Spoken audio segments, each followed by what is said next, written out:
About 8 years ago, the Lord prophesied very symbolically to me that a very strong storm would come into my life, and He said it would not go away until I threw my fear out of the boat, like the story of Jonah. And God made it like a puzzle, and it took me years to understand what it all meant.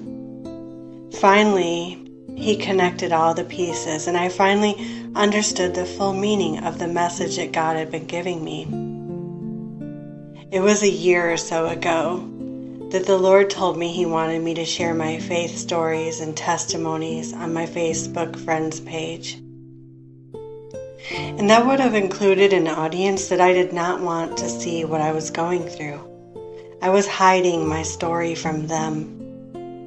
I was ashamed of them to see it because of the negative reactions I received in the beginning of my journey.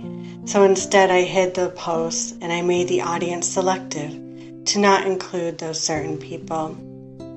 And that is why the posts, those who are familiar with it, were never shareable on my personal page, and why I even tried making a new profile a while back but didn't end up keeping it.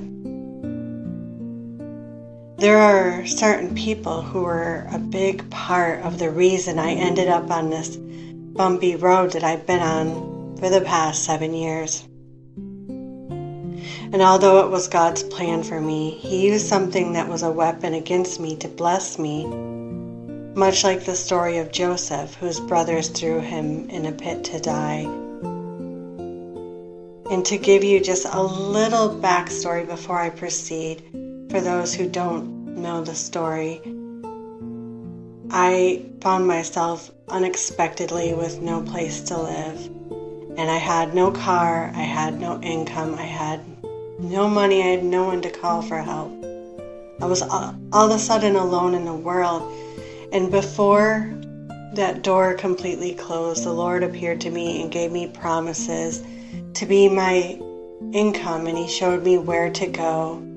And He had me create this blog that I now have also created as a podcast on this YouTube page, so that I could share my faith stories. And we even ended up writing one book called Naked Wings, and it's full of transparent, raw, vulnerable stories of how God lifted me from having nothing and being stranded in a hotel room on the verge of being homeless, to moving across the country, staying in gorgeous hotels and apartments, and experiencing His love and kindness and His abundance and His comforts in such an uncommon and phenomenal way.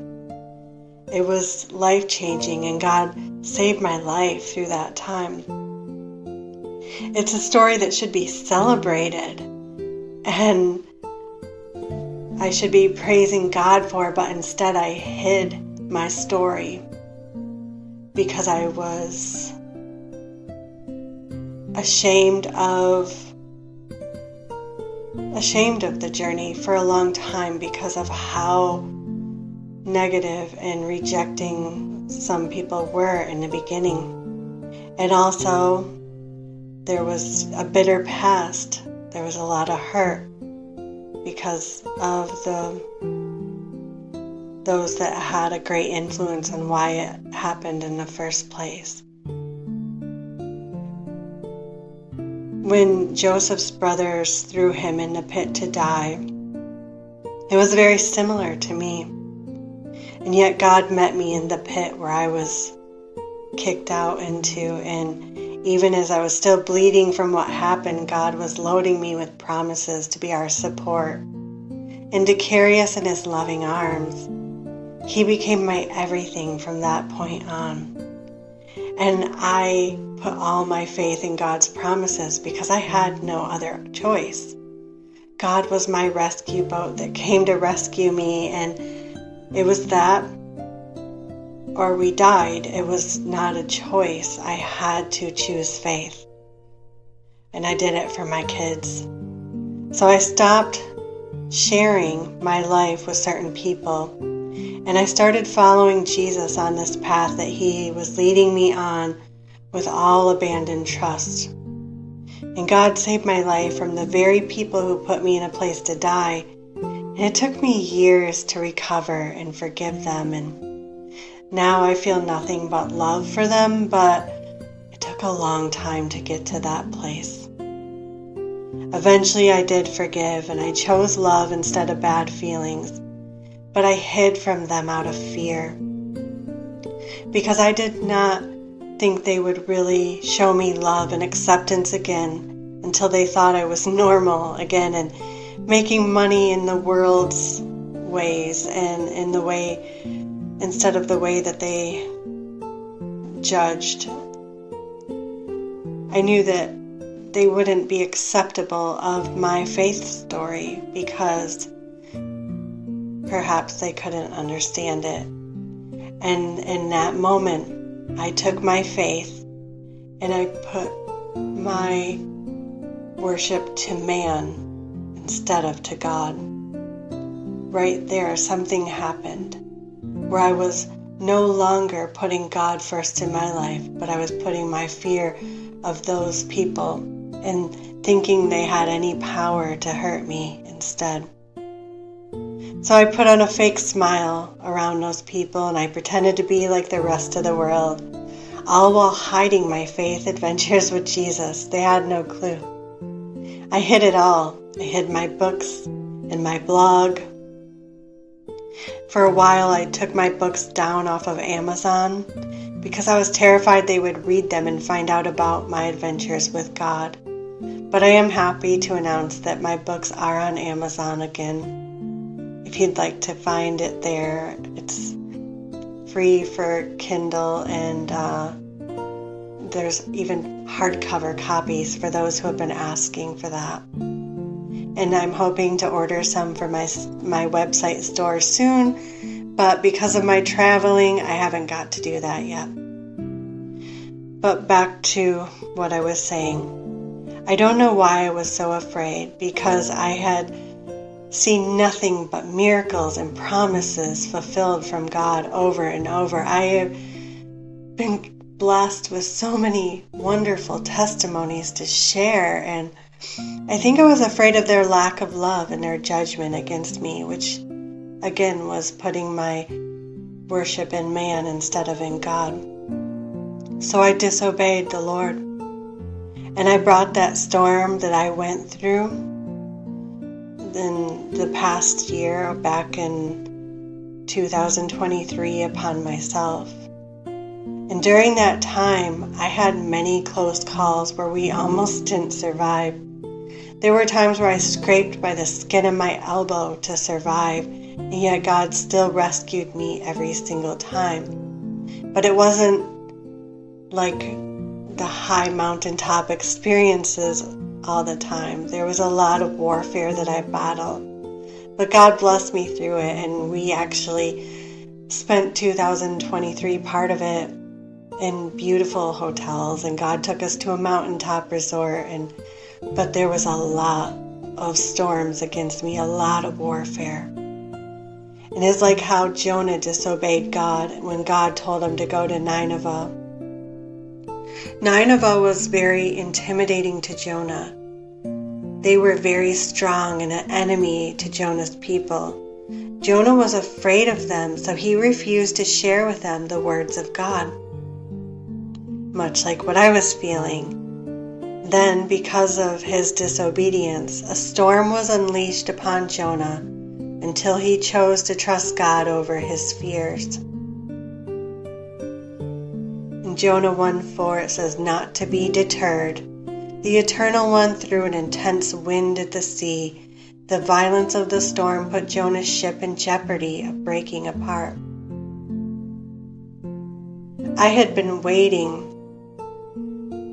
for God to bring a rescue that he promised during the storm, and it was really hard for me. And even though it was really sad, I tried to keep my face in the light of love and hope, and I wrestled with putting my faith over my fears to the point of total breakdown from exhaustion. and I ended up curled up on the ground and weeping for God to save me. It was after my tears dried that He showed me a jigsaw puzzle that I've been trying to solve for years, and I realized my errors, and I had to take time to repent and pray. I had to make things right. And I should have noticed this was coming because I knew I was running from my calling, and I needed to choose to trust God and trust in His plans for me above all others. I had to make a choice to throw my fears into the sea and make Jesus the King of my heart once again. So I made everything public again. I republished my books, and I jumped in. In Jonah 1:2 it says, God is using the sea to punish me, so pick me up and throw me into the sea. Then the sea will grow calm again, and you'll be safe. And in Jonah 1:15, at that they grabbed Jonah by his arms and legs and threw him overboard, and when they did, the raging sea grew calm. There's more fears that God is calling me to throw over the boat. That is not the end. But this is a journey, and this is all part of the story. But to think that all of those facing near-death experiences could have been avoided if I had chosen to kill my fears and trust God above all. It's shocking that it took me so long to understand, but God had it all planned out. And I'm so thankful for the lesson that God allowed me to learn. I have always learned by making mistakes. I guess I was always hard-headed as a kid and very stubborn. But once I learned a lesson, I learned it forever, and most of the time it's something I will never do again. But just like Jonah, God gave me grace and didn't allow me to die. Jonah 1:17. The Eternal didn't let Jonah die. He chose a large fish to swallow Jonah. For 3 days and 3 nights the prophet Jonah sat safely in the belly of the fish.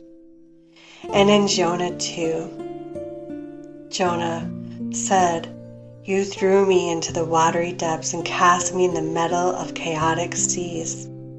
The waters closed in around me. Your waves broke over me. Your surf swelled as I sank to the depths. But I said to you, I've been driven out from before your very eyes. Still I know I will gaze again on your holy temple.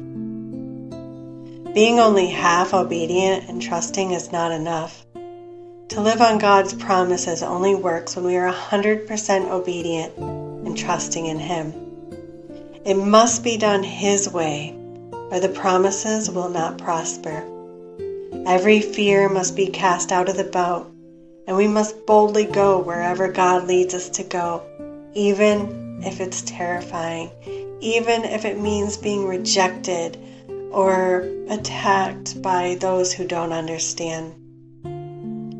That was a year-long lesson I had to learn, and I've had times where I sat in a car weeping for God to save us with His promise of room money or food money, and I didn't even realize that I was reaping from not being completely obedient to God. Whatever someone sows, they will reap, and I had to pay the price. I chose my fears over God, and I ran in the opposite direction from where God called me to go. I have tasted so many bitter tears during that storm, and in God's goodness, He gave me so many sweet miracles after every moment of collapsing with sorrow. But a lot of that could have been avoided had I just stopped resisting God. Resistance blocks the blessings. If you are in any way resistant to anything that God is leading you into, it puts an immediate halt. It delays things. It blocks blessings. It makes things take longer. Some people wonder, why is it taking so long? Why is it taking so long? Sometimes you have to ask yourself, am I resisting God in any way? Are my fears keeping me from doing what I know in my heart that I'm supposed to be doing. It's been bittersweet for me. It has been an unforgettable lesson that I will have permanently etched in my heart forever, and it will certainly go on this book that I'm writing too of this journey.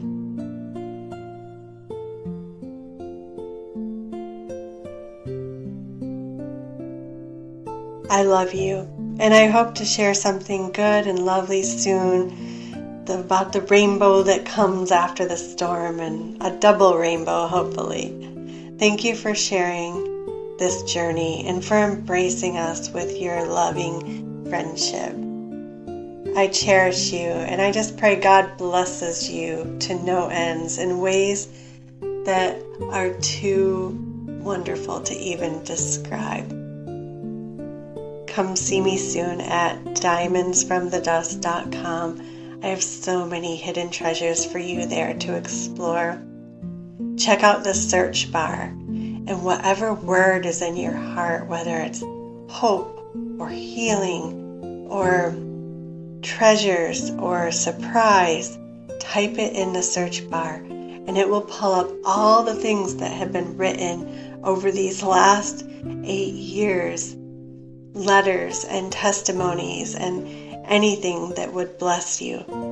So it's fun to go treasure hunting on a blog. I do it every single day when I decide what to share on my YouTube page and my social media too. Have a beautiful day.